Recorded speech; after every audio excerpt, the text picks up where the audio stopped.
Every so often, the Sports Hangover touches on mature topics. Discretion is advised. Sports Hangover. I'm Michael Benatar alongside Jeremy Garrison, and today we're talking about the new player in sports TV, I guess, sports networks, Fox Sports 1. Jeremy, unloaded on me. Tell me about it. I'm so excited about this. You know, it's been like the worst kept secret. I've been reading about it for months, Mike. And finally today they had their big announcement in a big ballroom in New York City. Yep. And it's big. It's Fox Sports 1 joining NBC and CBS and Turner to some degree as potential challengers to ESPN. And the thing to me is so far what we've seen is CBS hasn't been able to make any headway. Not at all. NBC has the hockey, but still it's been a slow go. Yep. Turner doesn't have enough resources, I don't think, to go all the way yet.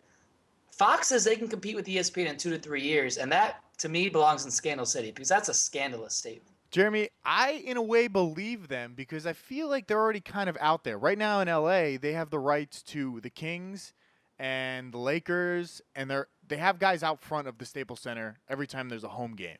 But that's regional, Mike. That's regional. We're talking national Fox Sports 1. I know, but that's regional right now. But they're dominating, I think, in that aspect that they already have people out there, faces that are familiar maybe to us locally, but nationally they could be. I saw the outline of what they're going to do during the day. I don't know. I mean, this is from Deadspin. They say Regis Philbin could host a daily show. I don't know if I believe Yeah, that. the whole rundown for you. Let me fill you in. So this is what they announced today, and this is their initial rundown. But Regis is going to host a show every day from 5 to 6 o'clock, and it's going to be like The View. You know, It's a show. It's a talk show with a bunch of women. I bet there's going to be a bunch of dudes, maybe a few girls on there, just talking sports. I think it has some potential. Okay. I mean, for an older crowd, I think they're gearing it definitely toward 5, 6 o'clock in the afternoon. That's the issue, because Regis is 81 years old. The last show he was on live with Regis and Kelly, the median age of that show was 66 years old. 2% of the audience was under 35 years old. I mean, I'm a fan of Regis. I think he's good. I like him too. Can you watch him every day, 5 to 6? I think they need somebody younger. I think they need to build somebody up as the face of the channel, not bring in some old guy that could die in 5 years. And they will. This is certainly a short-term thing with Regis because he is not going to last very long. At 6 o'clock following that, they're going to have a football show every day, 6 to 7, which I think definitely has some potential. That's going to be from out in L.A. It's with their whole crew. It's with Terry Bradshaw, Howie Long, Aaron Andrews is going to be on that show, Jay Glazer. So a lot of names that are real familiar. That could be a good show. Yeah, big names. I love the Fox NFL Sunday. I think it's one of the best in the morning before football. And it's #1 rated. The big thing that they're going to do is every night, 11 p.m., they're going to have a nightly highlight show. And that's a big deal. And then starting in January, they're going to have a morning show to go with it. Okay. So those two components are something that no one else has been able to do to challenge ESPN. ESPN has had SportsCenter on at 11 p.m. every night for, 25, 30 years now? And no one's been able to actually compete with that. And Fox Sports 1 has a lot of money and a lot of resources. I think that's where they can get the job done. I think what Fox needs to do is have more than one channel like ESPN does, because right now they're going to. That's why that's called Fox Sports 1. Fox Sports 2 is shortly behind.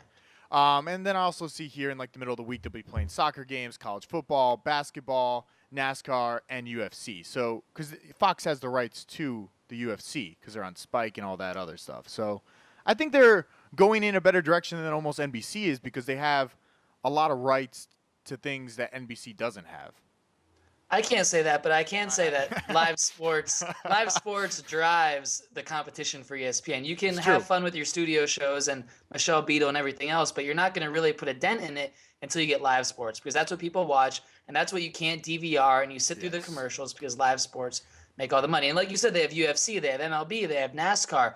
Very interestingly, the COO and the president of the NHL was at their presentation today, Mike. Ooh, so you think that maybe was interesting. A little shift off of NBC, or there could be a little shift eventually. So they have the baseball, they have the UFC. I'm just reading through the press release. Obviously, the Regis thing, and then also the World Cup in 5 years. They say they'll be able to compete with ESPN in 3 years, and in 5 years they'll be ready for the World Cup. Which I don't know if I can actually believe that. But 5 years down the road, who knows how many channels they could have and how big of an audience they could have. Exactly. You know, when Fox News launched and CNN was beating everyone in the ratings, I'm sure no one ever thought in a million years that Fox News could compete with CNN. And now they beat them in the ratings by a lot. CNN is really struggling right now because people are sick of it. It's been around for so long, and Fox News dominates them in every category.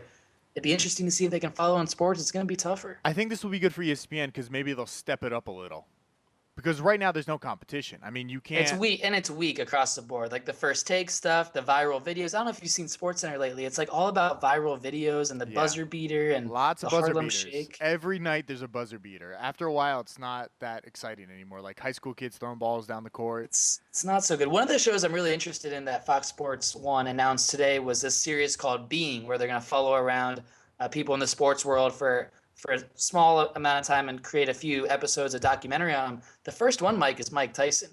And there's not many athletes or people in the sports world more intriguing than Mike Tyson, right? Yeah, no, I mean, Mike Tyson's crazy. I heard him on Bill Simmons the other day, on Adam Carolla. I mean, he's a crazy guy. He's done a lot of crazy things, and I wouldn't mind watching a day in the life of Mike Tyson. And that's the thing we've talked about on the show before, Mike, is access. You know, access is such a big thing. Like the shows on HBO are so good when they go behind the scenes of the Dolphins or a NHL game or whatever it is. Hard Knocks. And when we're seeing that with Dennis Rodman in North Korea, that's going to be a big thing for HBO when they get access.